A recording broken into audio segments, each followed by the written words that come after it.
જ્યારે કનૈયાનું માગું આવ્યું રાધાજીની થાશે ત્યારે કનૈયાનું માગું આવ્યું રાધાજીની સાથે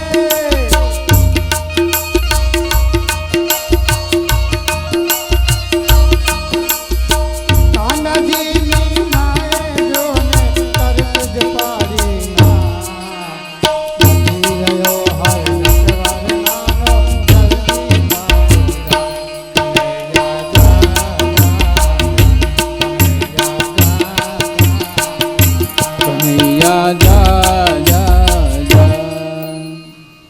આવી અવનવી લીલાઓ કૃષ્ણ કરે છે ગોકુળમાં.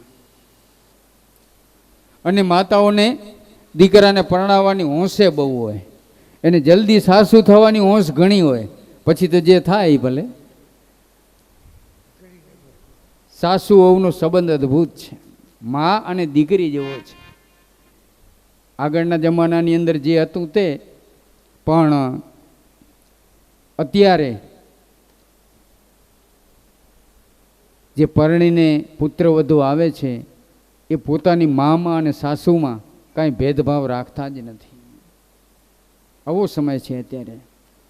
એટલે તો એનું નામ પુત્રવધુ છે. પુત્રવધુ, પુત્રથી પણ વધારે, પુત્રથી વધુ એટલે પુત્રવધુ. આગળના સમયમાં હશે કદાચ,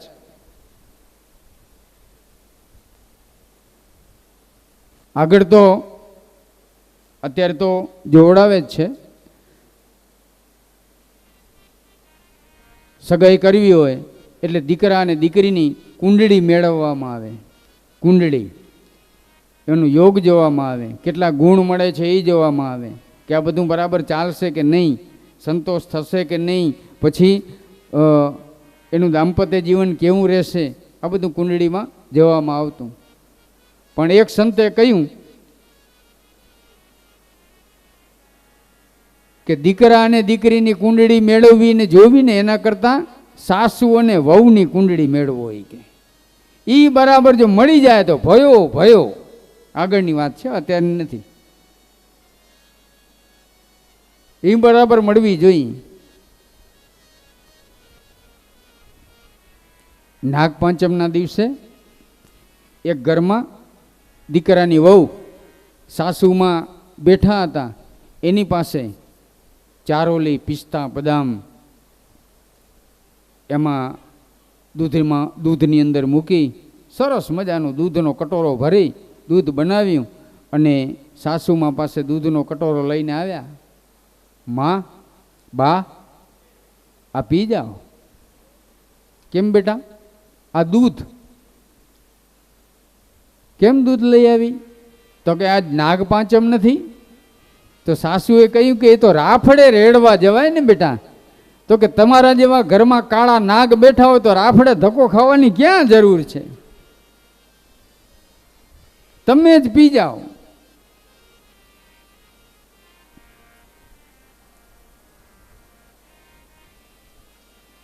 સાસુ વહુનો સંબંધ અદ્ભુત. હરિ ઓમ. હતી એક સાસુ ને વહુ, વાત વાતમાં વેર કરે. વહુ જો એક ભૂલ કરે તો સાસુ 3 કરે. કથામાં રોજ જાય પણ જ્ઞાને અને કાને કાંઈ નવ ધરે. અંતે એની દુર્ગતિ થાય. એમાં ભાગવત પણ શું કરે? આવી આવી વાત કદી આપણાથી થાય નહીં. આવી જાય હોઠે પણ બોલ્યું બોલાય નહીં. આવી આવી વાત કદી આપણાથી થાય નહીં. ભૂલી જાય હોઠે તો. આ રામ ભક્તો અખાએ લખ્યું છે. અખાના છપ્પા કહેવાય. છપ્પા બધાને લીધા છે અખાએ.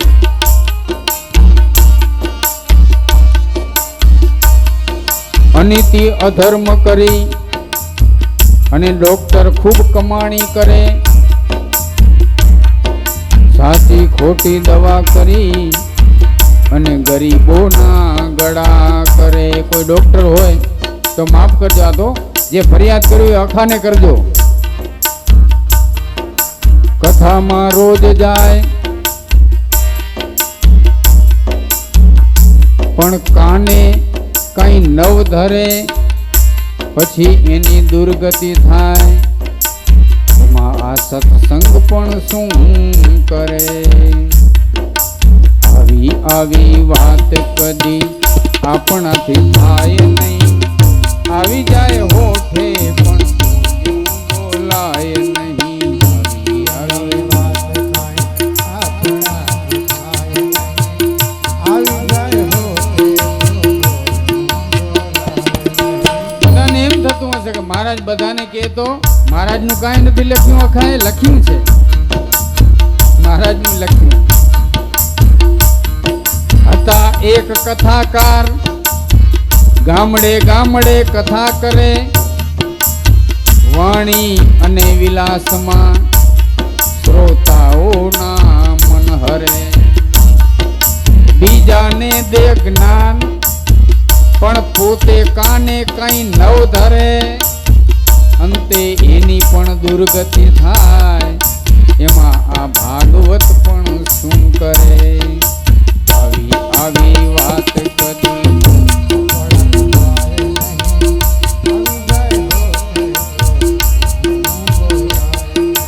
આવી જાય હોઠે પણ બોલ્યું બોલાય નહીં, આવી જાય હોઠે પણ બોલ્યું બોલાય નહીં.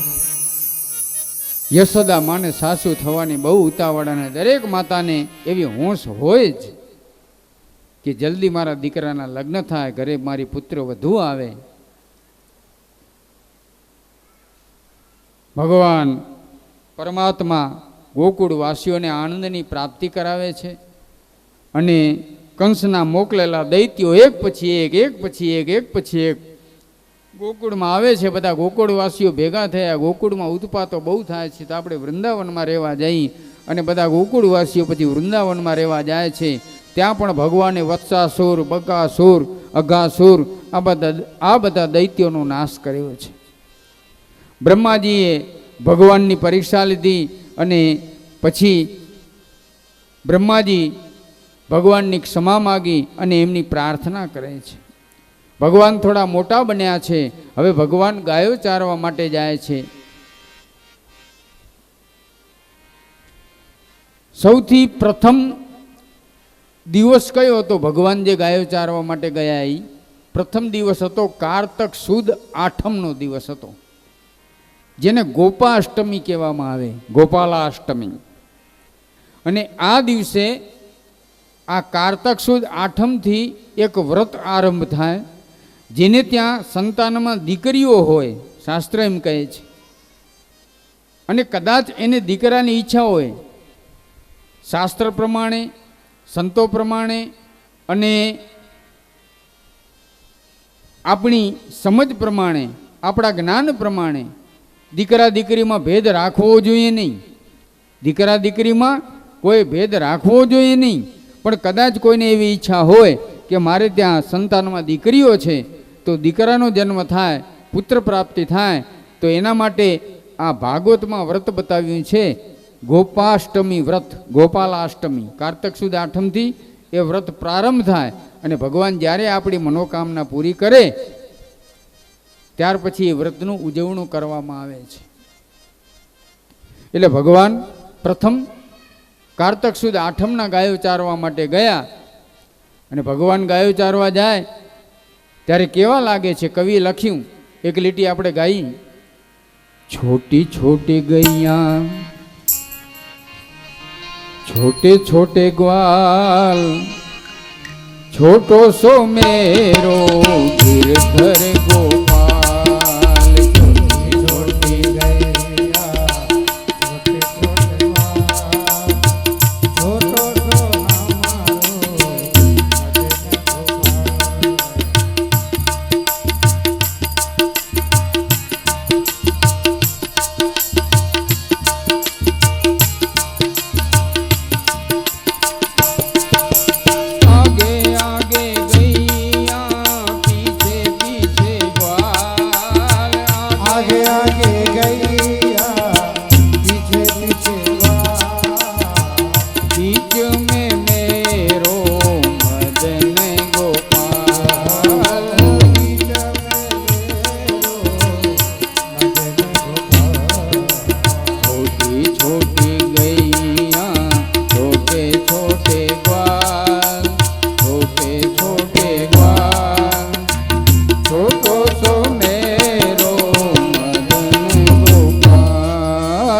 ઉઠો સુમેરો મદન ગોપાલ.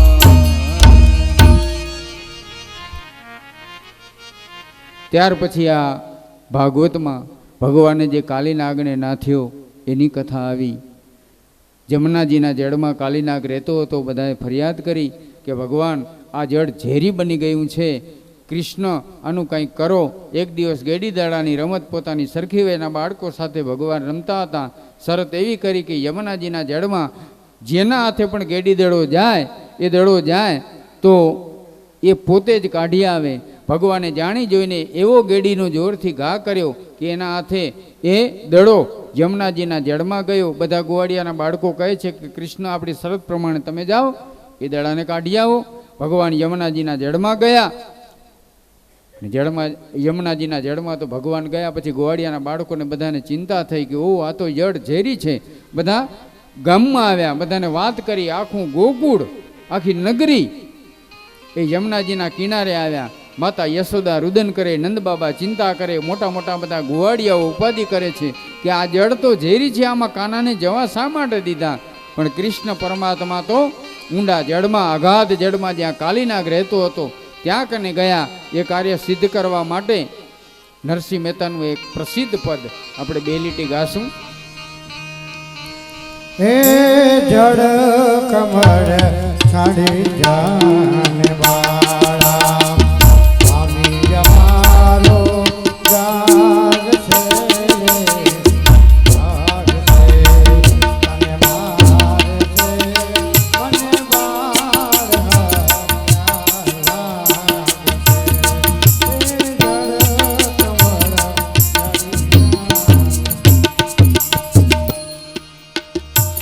ભગવાન યમુનાજીના જળમાં ગયા ત્યાં તો નાગણીઓ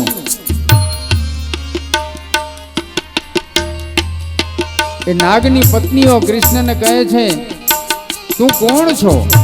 તું શા માટે અહીંયા આવ્યો છો? આ તો સારું થયું કે અત્યારે અમારા પતિ આ નાગરાજ સૂતા છે, કાલીનાગ સૂતો છે, નહીતર હમણાં તારો નાશ કરી નાખ. કહે રે બાળક તું માર્ગ ભૂલ્યો કે તારા વેરીએ વડાવ્યો. નાગ પત્નીઓ એને કહે છે કે તારી સાથે કોકની દુશ્મનાવટ હશે કે તને અહીંયા મોકલ્યો છે.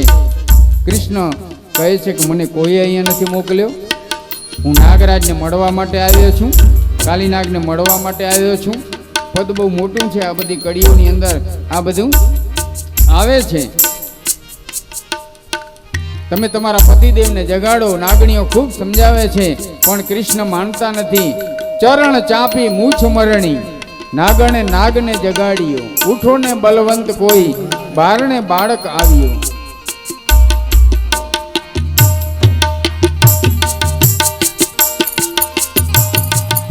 ત્યાં તો ફૂંફાડા મારતો કાલીનાગ જાગ્યો. કાલીનાગ કેવો છે? નિદ્રામાં છે ને એને જગાડે ને એટલે એને બહુ ક્રોધ આવ્યો.